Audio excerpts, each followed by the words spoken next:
Good morning, students. I hope you watched the previous video. Let us continue with our chapter 6, industries. This will be part 2. Okay, so let's start. Let's find out. Read, think and answer. Gopal Rai wants to set up a rice mill in Karnal. Gopal Rai Karnal में अपनी एक चावल की मिल यानी rice mill को setup करना चाहता है. First, what main items do you think he needs to have in order to setup his rice mill. उसे अपनी मिल को सेटअप करने के लिए या खोलने के लिए क्या क्या आइटम्स है जिसकी रिक्वायरमेंट है. What other arrangements may be required by him to setup the mill. उसके अलावा उसे कौन से अरेंजमेंट करने पड़ेंगे उसकी मिल को सेटअप करने के लिए. इसके बारे में आगे देखते हैं. Let's know more. Industrial system. A system of industry comprises inputs, process and outputs. यानी कि जब हम एक इंडस्ट्री के सेटअप की या इंडस्ट्रियल सिस्टम की बात करते हैं तो उसमें 3 चीज़ें इंपॉर्टेंट होती हैं. इनपुट्स यानी कि जो भी चीज़ हम उसमें लगा रहे हैं. प्रोसेस यानी जिस भी तरह का प्रोसेस या मेथड हमको वहाँ पे यूज़ करनी है. थर्ड होता है आउटपुट और जो भी चीज़ या जो भी प्रोडक्ट बन करके आ रहा है. सो input would be raw material, power, location, transportation, labour and capital investment. तो ये सब चीज़ें इनपुट्स में होती हैं. ठीक है, प्राइमरी जो भी चीज़ें हमारे पास होंगी. सेकंड में क्या आएगा? Process, conversion of raw material into finished product through machines by the process of manufacturing. अब इनपुट्स में क्या था? रॉ मटेरियल्स थे, पावर थी, इलेक्ट्रिसिटी, लोकेशन यानी एक पर्टिकुलर जगह होती है, ट्रांसपोर्टेशन, लेबर, कैपिटल यानी कि जो भी पैसा हमको लगाना था, मनी की ज़रूरत थी, वो सब, ये सब हमारे इनपुट्स थे. अब जो प्रोसेस होती है, प्रोसेस में हमें क्या करना पड़ता है कि जो रॉ मटेरियल्स है उस रॉ मटेरियल को हमें क्या करना है, फिनिश्ड प्रोडक्ट यानी फाइनल प्रोडक्ट में चेंज करने के लिए यहाँ पर किसी मेथड को यूज़ करना पड़ेगा. वो मेथड क्या होगी? द प्रोसेस ऑफ मैन्युफैक्चरिंग, यानी कि मैन्युफैक्चरिंग या किसी चीज़ का उत्पादन करने की जो प्रोसेस होगी, विधि होगी. The last one is output. Output मतलब जो भी फिनिश्ड प्रोडक्ट बन रहा है, रॉ मटेरियल का प्रोसेस हुआ, दैन जो फाइनल प्रोडक्ट बन के आए, that will be our output from industries and the money earned through its sale. फिर उससे जो भी मनी हम अर्न करते हैं वो फाइनल प्रोडक्ट को सेल करके, यही हमारा क्या होगा? आउटपुट होगा. This system of industry can be understood by an example of iron and steel industry where the inputs may be iron ore. यानी कि आयरन स्टील की इंडस्ट्री से यदि हम एग्जाम्पल को समझते हैं, इस सिस्टम को समझते हैं, तो इनपुट के तौर पे वहाँ पे हमें आयरन ओर को लेना पड़ेगा. Machineries in an industry, machine से ही तो उस आयरन ओर को हम प्रोसेस करेंगे. ह्यूमन लेबर की रिक्वायरमेंट होगी और ट्रांसपोर्ट कोस्ट. ट्रांसपोर्ट कोस्ट क्यों? क्योंकि उस आयरन को उस इंडस्ट्री तक लेकर भी तो आना है. The process includes smelting in blast furnaces, refining, cooling etcetera. आपको पता है कि कोई भी मेटल हमको नेचर में उसके ओर के फॉर्म में मिलता है जिसको हिंदी में अयस्क कहते हैं. ठीक है, उस ओर में से स्मेल्टिंग इज़ अ प्रोसेस, यानी स्मेल्टिंग एक प्रोसेस होती है जिसके थ्रू उसको बहुत ज़्यादा हीट किया जाता है, तब जाकर उसमें से वो मेटल एक्सट्रैक्ट किया जा सकता है. तो आयरन का नेचुरल फॉर्म क्या है? उसकी ओर, जिसमें से स्मेल्टिंग प्रोसेस के थ्रू ब्लास्ट फर्नेसेस यानी कि बहुत ज़्यादा हीट देने के बाद जब उस ओर में से वो आयरन निकलता है, उसकी रिफाइनिंग होती है, उसको और साफ़ किया जाता है, देन उसको कूल किया जाता है. आयरन स्टील इंडस्ट्री में जो फाइनल प्रोडक्ट होता है दैट इज स्टील. ठीक है, क्या बनता है? Stainless steel. इन हाइलाइटेड वर्ड्स को आपको अपनी नोटबुक में लिखना है. Factors influencing the location of industries. कोई इंडस्ट्री किसी पर्टिकुलर लोकेशन पर है, उसको कौन कौन से फैक्टर्स इन्फ्लुएंस करेंगे? काफ़ी सारे फैक्टर्स हैं. Some of the factors that support the setting up of an industry are availability of raw material. जाहिर सी बात है, सबसे इम्पॉर्टेंट तो वहाँ पे वो रॉ मटेरियल मिलेगा कि नहीं मिलेगा, पावर सप्लाई है कि नहीं है, लेबर मिलेगी कि नहीं, लैंड है, ट्रांसपोर्टेशन की सुविधा है कि नहीं, मार्केट है, कैपिटल और गवर्नमेंट पॉलिसी वहाँ पे क्या है. इन सब चीज़ों को ध्यान में रखकर ही एक पर्टिकुलर लोकेशन को डिटरमाइन किया जाता है, डिसाइड किया जाता है कि यहाँ पर हमें इंडस्ट्री का सेटअप करना है.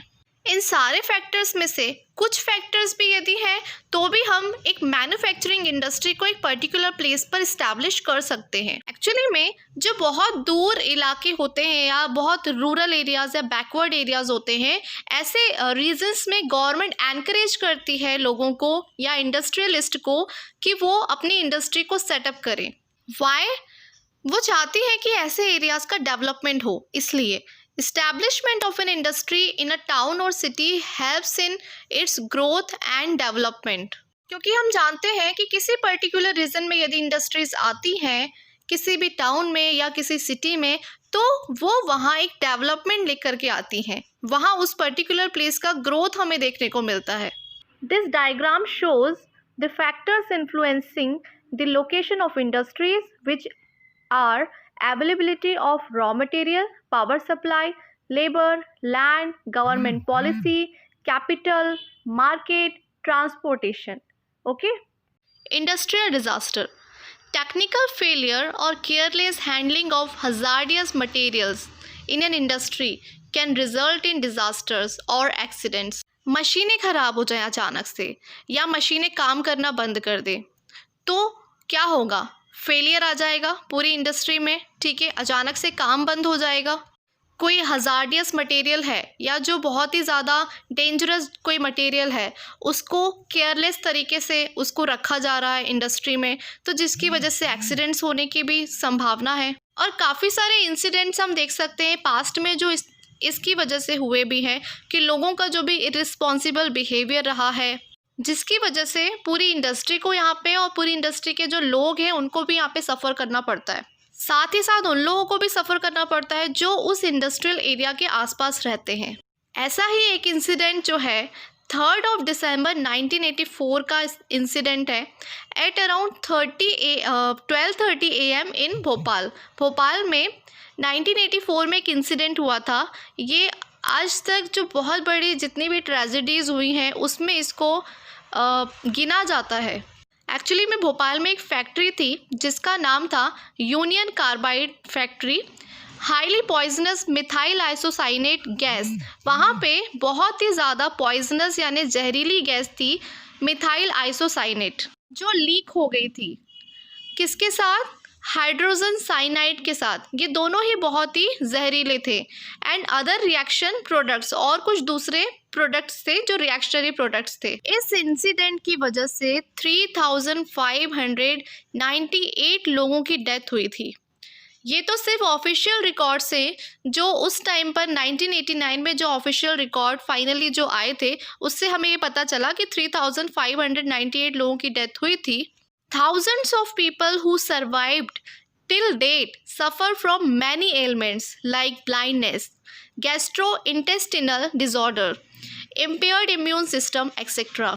और जो लोग सर्वाइव किए भी तो वो बहुत ज़्यादा बीमारियों से ग्रसित भी हुए, जैसे कि उनको ब्लाइंडनेस हुआ या फिर उनका इंटेस्टिनल उनको प्रॉब्लम हो गया, डिज़ॉर्डर हो गया। उनका जो इम्यून सिस्टम था वो काफ़ी ज़्यादा अफेक्ट हुआ था इस चीज़ की वजह से।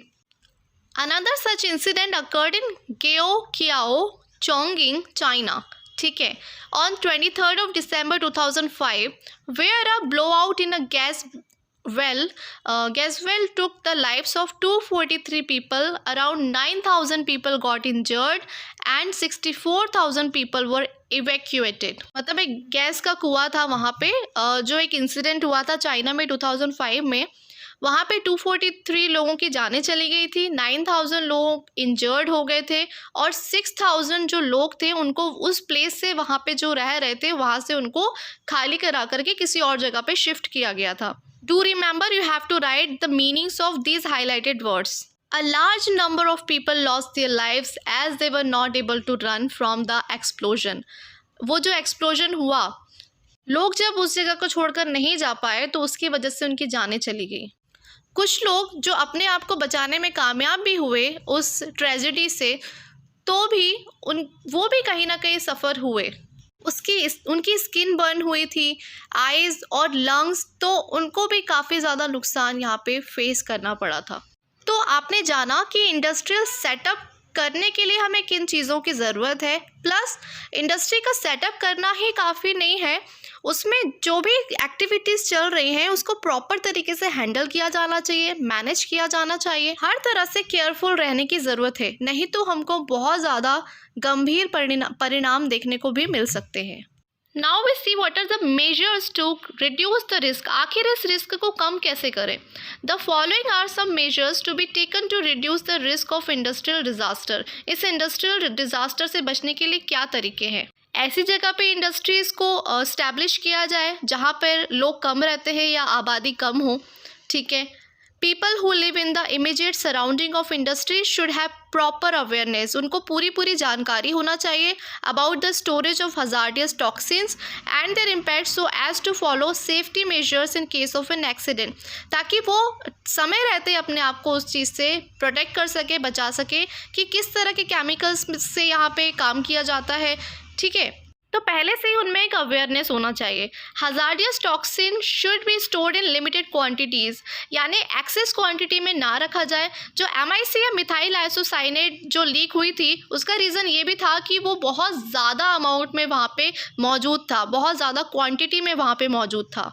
ज़्यादा क्वांटिटी में होने की वजह से उसका जो स्टोरेज था वो प्रॉपर तरीके से भी नहीं हुआ था। और एक इंडस्ट्री के पास क्या होना चाहिए, उसके पास एक प्रॉपर सिस्टम होना चाहिए कि जब आग लग जाए या कोई भी ऐसा इंसिडेंट ब्रेकआउट होता है तो वो एक अलार्म सिस्टम उसके पास होना चाहिए और उसके अगेंस्ट क्या स्टेप लेना चाहिए, ये सारी चीज़ें उस इंडस्ट्री के पास होना चाहिए। Industry should also improve on the quality of pollution dispersion, और इंडस्ट्री को ध्यान में ये रखना चाहिए कि पॉल्यूशन ना हो, पॉल्यूशन कम से कम हो, ठीक है। आई जस्ट होप कि आपको ये सारी चीज़ें समझ में आ गई हैं।